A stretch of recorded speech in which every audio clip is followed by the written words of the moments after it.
Hello students, how are you? I think you are very well by the grace of God.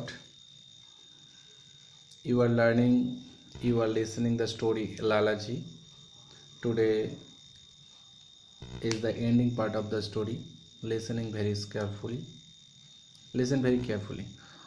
Okay, let's go. Paragraph number 10. And so Lalaji left me, taking with him the greater part of my savings. Sorry.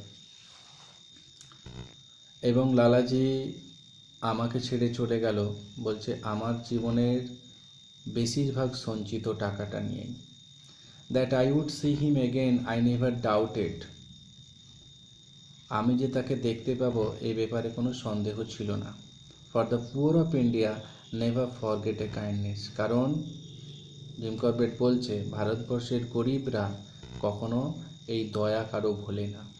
But the promise Lalaji had made was, কিন্তু লালাজি যে কথা দিয়েছিল, কি কথা দিয়েছিল? যে 1 বছরের মধ্যে অর্থটা ফেরত দেবে।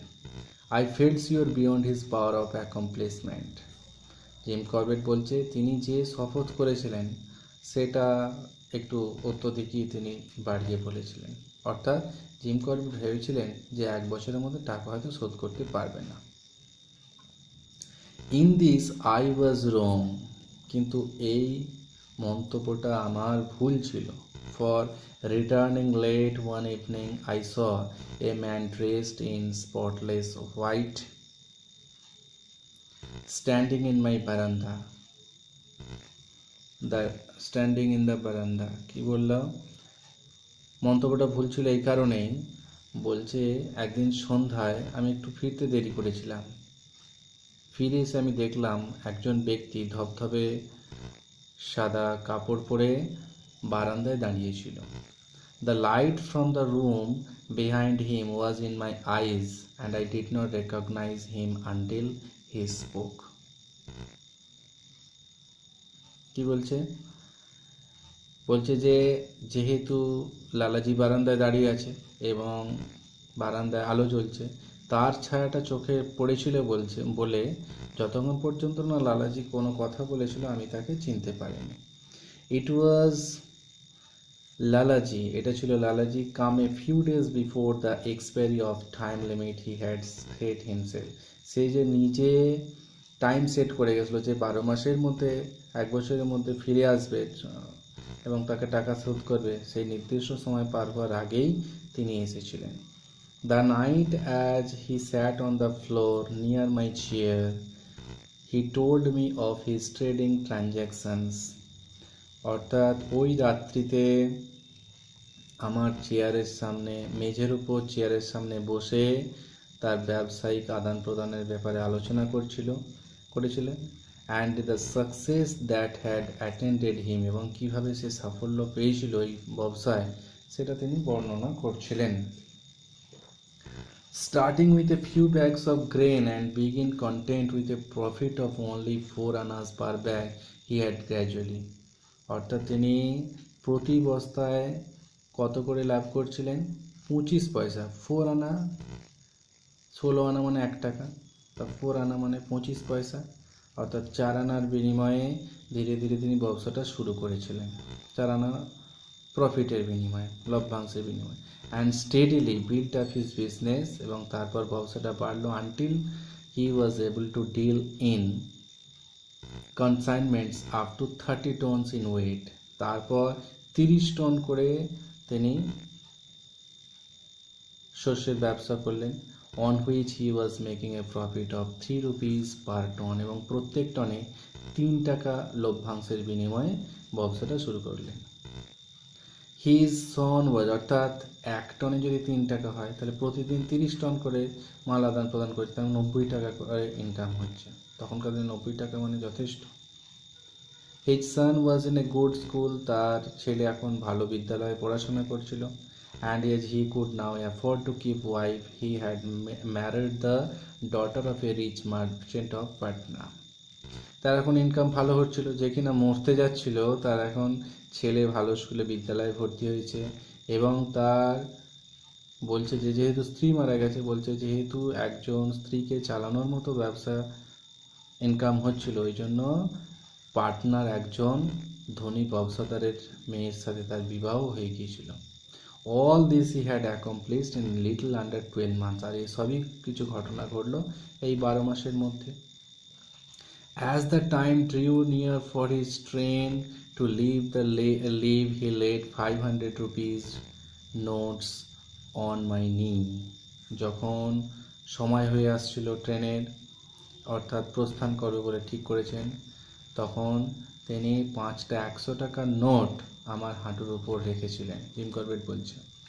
Then he took a bag from his pocket, তারপর অন্য পকেট থেকে একটা থলি বার করলেন, held it out to me and said, সেটাও আমাকে দিয়ে বললেন যে this is the interest, এটা হচ্ছে সুদ, calculated at 25%, এবং এটা 25 টাকা, অর্থাৎ 100 টাকায় 25 টাকা সুদ হিসেবে দেওয়া হয়েছে। 500 টাকা তার মানে 125 টাকা দেওয়া হয়েছে। That I weigh you on the money you lent me, যেটা আপনি আমাকে ধার হিসেবে দিয়েছিলেন। আই বিলিভ, পরবর্তী সময়ে জিম করবেট বলছে, I believe I deprived him of half the pleasure he had anticipated from his visit when I told him it was not our custom to accept interest from our friends. বলছে আমার মনে হয় আমি তাকে একটু আনন্দ থেকে বঞ্চিত, অর্ধেক আনন্দ দিতে পেরেছিলাম, কারণ সে যা ভেবে এসেছিল যে সে তার সুদটা অর্থাৎ 25% হারে আমাকে সুদ দিয়ে সে বিশেষভাবে আনন্দ পাবে।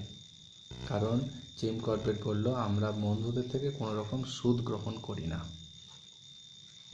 Before leaving me, Lalaji shed,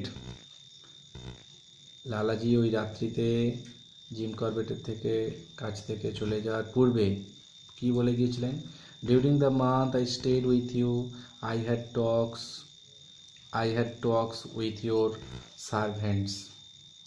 বলছে during the month I stayed, প্রায় 1 মাস যাবৎ আমি যে আপনার সাথে ছিলাম, I had talks with your servants, আমি আপনার সাথে কথা বলেছিলাম, উইথ ইউর সার্ভেন্টস আপনার চাকরদের সম্বন্ধে সাথে, অ্যান্ড উইথ ইউর ওয়ার্কম্যান আপনার কাজের লোকের সাথে, and I learn from them তাদের সাথে কথা বলা, আপনার সাথে আলোচনা করে, এসব আমি এটা শিখেছিলাম। আই লার্ন ফ্রম দেম, আমি তাদের থেকে জেনেছিলাম যে there was a time when you were, এমন একটা সময় ছিল যখন আপনি, একটু ওয়েট করুন,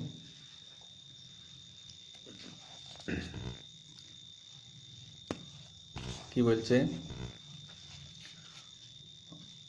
এমন একটা টাইম ছিল হয় reduce to 1 chapati and a little ডাল।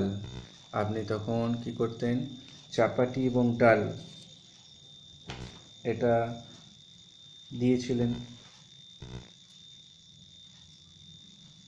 অর্থাৎ যেটা বলতে আছে যে এমন একটা সময় এসেছিল যখন আপনার খাওয়া দাওয়া এসে ঠেকেছিল একখানা চাপাটি আর একটু ডালেতে। If such a time should ever come again, which Parameshwar forbid, your slave will place all that he was at your feet. তিনি বলতে চাইছেন ভগবান না করুন, যদি কখনো এমন সময় আবার আসে তাহলে আপনার এই কৃতদাসের যা কিছু আছে সেই সমস্ত সম্পত্তি, টাকা পয়সা, ঠিক আছে, আপনার পায়ে এনে রাখবে। এরকম একটা প্রতিজ্ঞা কিন্তু করে গেল Lalaji. Until I left Mokame Ghat 11 years later, I received each year a big basket of the choicest mangoes from Lalaji's garden, for he attained his ambition of becoming a merchant once again and returned to the home he had made when his partner robbed him. অর্থাৎ কি বলছে, এরপর আরও 11 বছর তিনি এই মোকামে ঘাটে service দিয়েছিলেন লালাজি, যার জন্য তিনি বলছেন যে 11 বছর বাদে আমি মোকামে ঘাট ছেড়ে চলে আসি, এবং এই 11 বছর প্রতি বছর আই রিসিভড ইচ ইয়ার, প্রতি বছর তিনি তার বাগানের সর্বোৎকৃষ্ট ফলটা পাঠাতেন, কারণ he attained his ambition of becoming a merchant once again, কারণ তিনি আবার তার সওদাগর হতে পেরেছিলেন। And return to the home he had left when his partner robbed him, এবং তার যে অংশীদার যখন তাকে ঠকিয়েছিল, তার সমস্ত সম্পত্তি নিয়ে চলে গিয়েছিল, টাকা পয়সা, সে যে আবার বাড়িতে ফিরে এসেছিল, আবার সংসার করতে পারলো। এই জন্য তিনি আমাদের জিম করবেটকে বিশেষভাবে উপহার স্বরূপ প্রতি বছরই উপহার সামগ্রী হিসেবে ওই চয়েসেস্ট ফ্রুট অর্থাৎ তার সর্বোৎকৃষ্ট বাগানের ফল অর্থাৎ আম পাঠাতেন। এই হচ্ছে গল্পের বিষয়বস্তু। আশা করি তোমরা খুব ভালোভাবেই বুঝতে পেরেছো। ইফ এনি প্রবলেম, যদি কোনো রকম সমস্যা হয় তাহলে আমাকে নিশ্চয়ই কোনো রকমভাবে কমেন্ট করবে কিংবা জানাবে। ঠিক আছে, দ্যাটস অল টুডে।